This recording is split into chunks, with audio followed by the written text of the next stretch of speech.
தாவேகா தலைவர் விஜய் அவர்கள் பிரச்சாரம் மேற்கொண்ட போது கூட்ட நெரிசலில் சிக்கி 41 பேர் உயிரிழந்த நிலையில் அது தொடர்பாக பல்வேறு அரசியல் கட்சி தலைவர்கள் மற்றும் பொதுமக்கள் என ஏராளமானோர் அப்பகுதியில் பாதிக்கப்பட்ட நபர்களை சந்தித்து வருகின்றனர். தொடர்ச்சியாக கரூரில் கடந்த 27ஆம் தேதி தமிழக வெற்றி தலைவர் விஜய் அவர்கள் மக்கள் சந்திப்பு பயணத்தின் போது கூட்ட நெரிசல் காரணமாக 41 நபர்கள் உயிரிழந்த நிலையில் 100க்கும் மேற்பட்டோர் சிகிச்சை பெற்று வீடு திரும்பியுள்ளனர். தமிழக அரசால் இச்சம்பவம் குறித்து ஒரு நபர் ஆணையம் விசாரணை மேற்கொண்ட அருணா ஜெகதீசன் தலைமையிலான குழுவினர் விசாரணை மேற்கொண்டு வருகின்றனர்.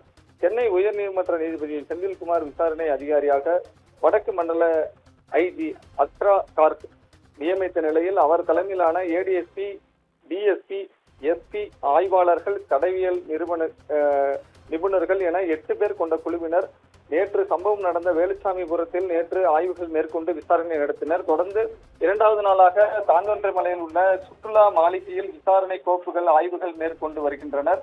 சம்பவம் குறித்த அரசியல் கட்சியினர் என பலர் சம்பவம் நடைபெற்ற இடத்திற்கு மற்றும் உயிரிழந்தவர்களின் குடும்பத்தினர் நேரில் சந்தித்து ஆறுதல் தெரிவித்து வரும் நிலையில் இன்று மக்கள் நீதி மய்ய கட்சி தலைவரும் மாநிலங்களவை உறுப்பினருமான கமலஹாசன் சம்பவம் நடைபெற்ற வேலுச்சாமிபுரத்தில் பார்வையிட்டு பின்னர் உயிரிழந்தவர்களின் உறவினரிடம் ஆறுதல் கூறி வருகின்றார். அப்பொழுது கரூர் சட்டமன்ற உறுப்பினர் செந்தில் பாலாஜி மற்றும் திமுக நிர்வாகிகள் உடன் இருந்தனர் மற்றும் மக்கள் நீதி மய்ய கட்சி நிர்வாகிகள் என பலர் உடன் இருந்தனர் என்பது குறிப்பிடத்தக்கது.